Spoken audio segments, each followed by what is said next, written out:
I've played many difficult pieces in my life. I still can't believe I played Schumann Toccata when I was 12 years old. I would love to listen to it sometime if there was a recording anywhere. I played Rachmaninoff Third Concerto, Brahms Paganini Variations, and surprisingly, one of the most difficult pieces that I've played was Los Requiebros by Granados. I'm sure there were others, but those are some of the pieces that I struggled with. And I have to add this Étude to that list. Except, this really seems impossible.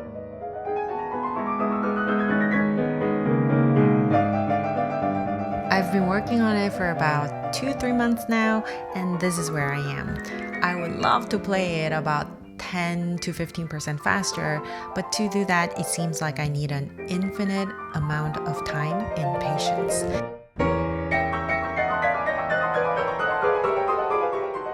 I should have learned this when I was 13. Then I would have played it for decades, and maybe I could play like those people in the Chopin competition.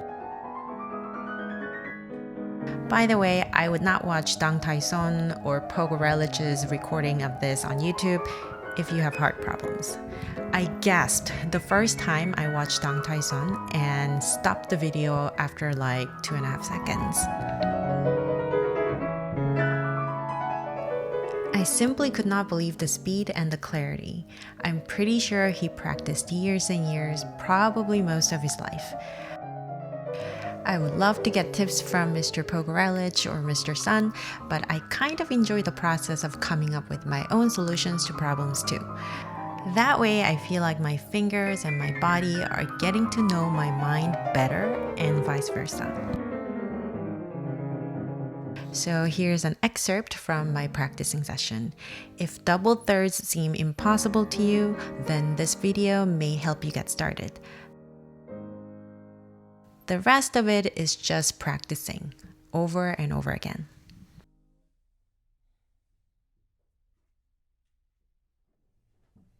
Okay, so this beginning trill, I spent so much time trying to figure out what fingering is best. For the upper voice, you can do 3-5-3-5-3-5 or 4-5-4-5. What's actually written on my score is 4-5-4-5-4-5-4-5. You can also do 3-4. The problem is you have to do this for 3 full bars, and it is so difficult to stay in control for that long. But what I decided on, at least for now, is this fingering. I'm using 2-4 on the first and then 1-5 on the second interval. So as you can see, I'm using this 2-1-2-1, not 1-2-1-2, but 2-1-2-1 fingering in the bottom voice. In terms of transitioning to the next pattern in the fourth bar, I don't think it's the best fingering, but it is the most reliable. And in this piece, we have to be willing to give up a little. Under pressure, reliability speaks volumes. But if you want to play the written fingering, which I also contemplated for a long time, you should practice it like this, holding the bottom voice, B and C sharp, and just moving the top. Notice the level of your wrist. Try raising your wrist a little bit. It becomes easier. There's less strain on the fingers when there's more of a straight line from your wrist to your fingertips.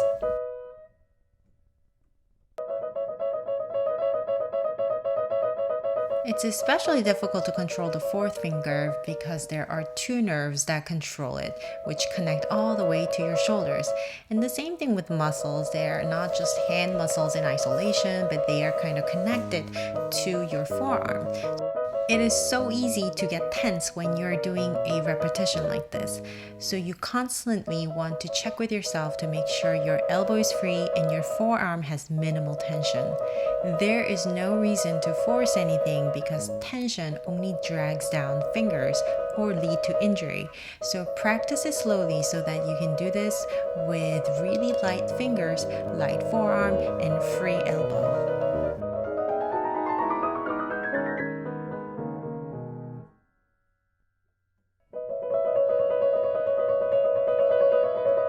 If your fingers are going out of control, give your brain a chance to feel the small pulses like this. So instead of trying to control the fingers, you're letting the fingers synchronize to this pulse.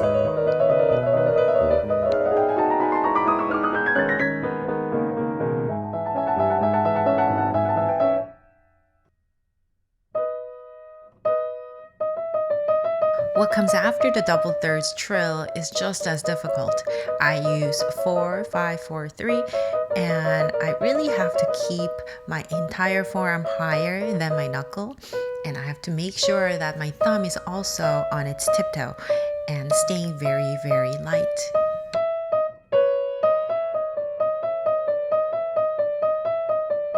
Here I am holding my thumb and the second finger while playing the rest. Try this even if you're not at the piano.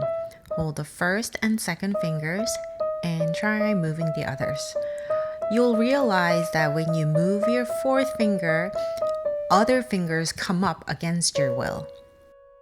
Part of it has to do with your musculature of the fingers and your hand, but I am convinced that it's also the nerves that control multiple fingers that make this tiny motion extremely difficult.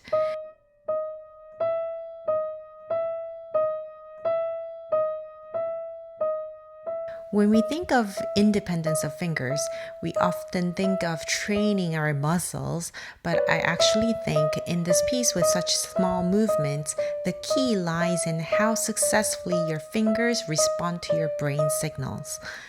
In your mind, hear what you want your fingers to sound like and command them to play like that sound in your head. Instead of being passive and letting your body do all the work, involve your mind. As you're practicing, you are closing the gap between how wild your fingers want to be and how you actually want them to behave, which is in your mind.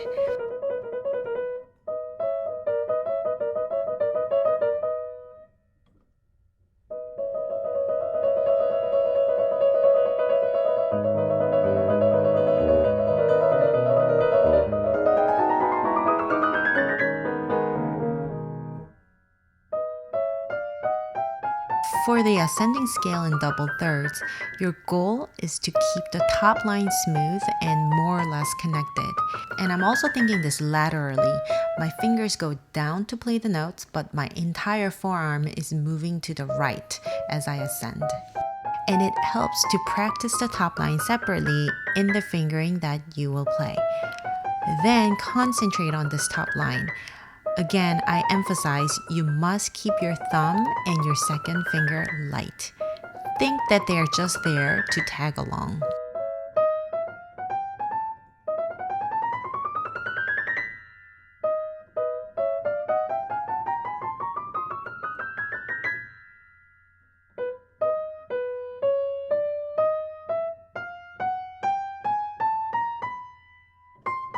Notice your thumb has to play consecutively on the B, C, and E, F half steps. That's when you tend to get very heavy. Practice it so that you can play them very, very lightly. Otherwise, you get stuck.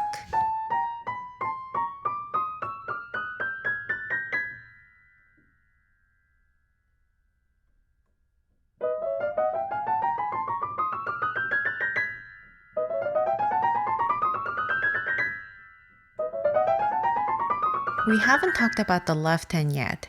Your left hand's chords can help out. The top notes create a line, and when it's played well with direction, it kind of hides the little imperfections of the right hand. So take advantage of it.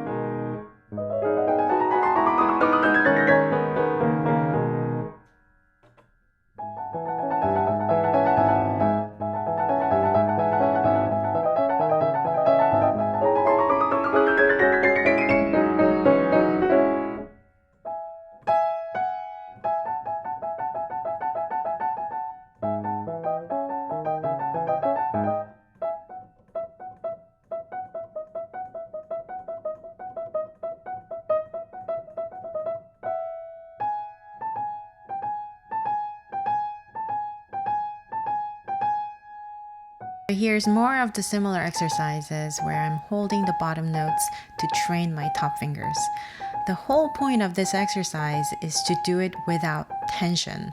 You can sense your muscles tensing up if you keep your left hand on your right forearm. When you sense even a small amount of tension, stop and restart. This exercise is not for your muscle training, it's mostly for your mental practice. And by the way, you can do this away from the keyboard. And it's actually more beneficial because you have to imagine the sounds in your head.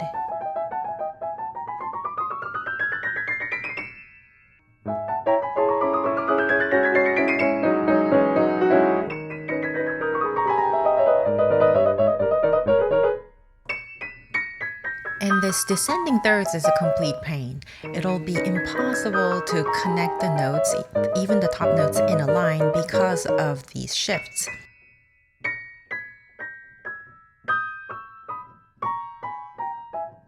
In the groups of 2s and 3s and 4s, play the first one with a small downward motion and come up on the last of the group like this. Exaggerating the motions to let you see it, but all these movements should be very small. The reason for downward and upward motion is to loosen your arm at the right time. In other words, you let go of any tension you needed to shift immediately after the shift.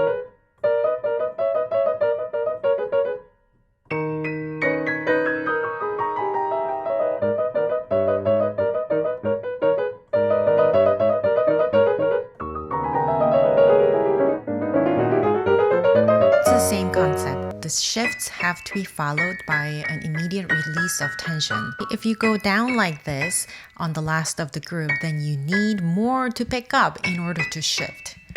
These shifts do not align with the beats, so think in groups of 3, 4, 4, 4, 4, and then 1.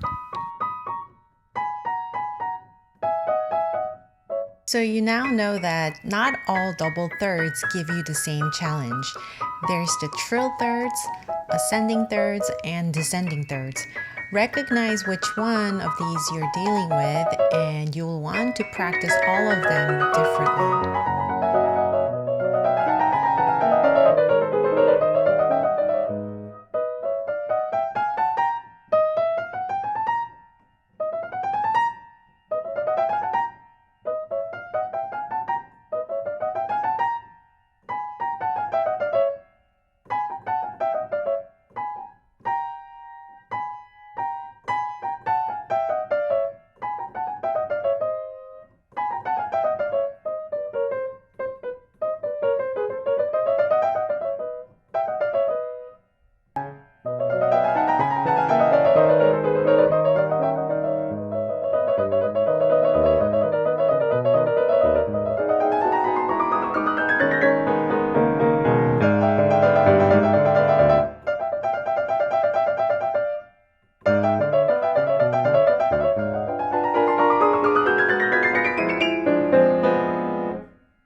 Don't you love this section? After all that, this is like candy. There's a small amount of rotation in the wrist, as you can see. And this is a little bit trickier because of the adjustments you have to make for the black keys. I find practicing on a flat surface very helpful. It really forces you to remember where the black keys are rather than just relying on your physical memory.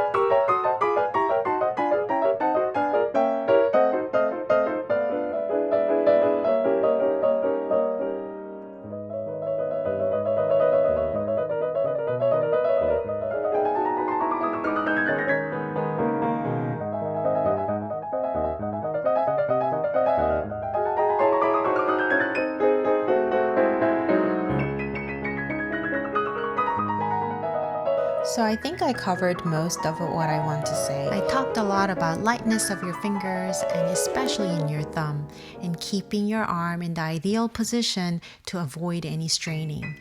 I also talked a little bit about establishing a good connection between your fingers and your mind. This etude is really difficult for everybody and we want to sound fluent.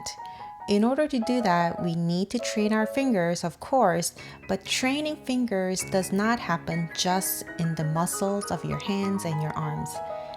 I think it also happens at the cognitive level, and you have to train your fingers to respond to your mind. If you are training to run as fast as you can't just train the muscles of your legs and feet, but the entire body work together in getting to the goal as fast as you can. That includes your core, your arms, and any inefficiency in any of the body parts will cause you to run slower. Your mind has to be focused on the destination and command the body to follow it. And by practicing again and again with full attention, you can get rid of any inefficiency and unnecessary tension.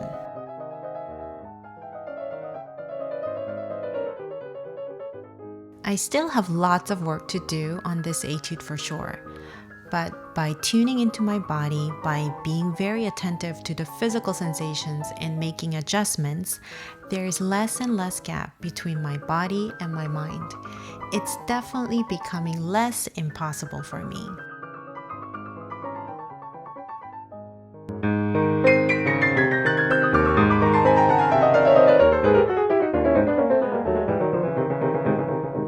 Let me know if this video was helpful for you so I can make more videos like this.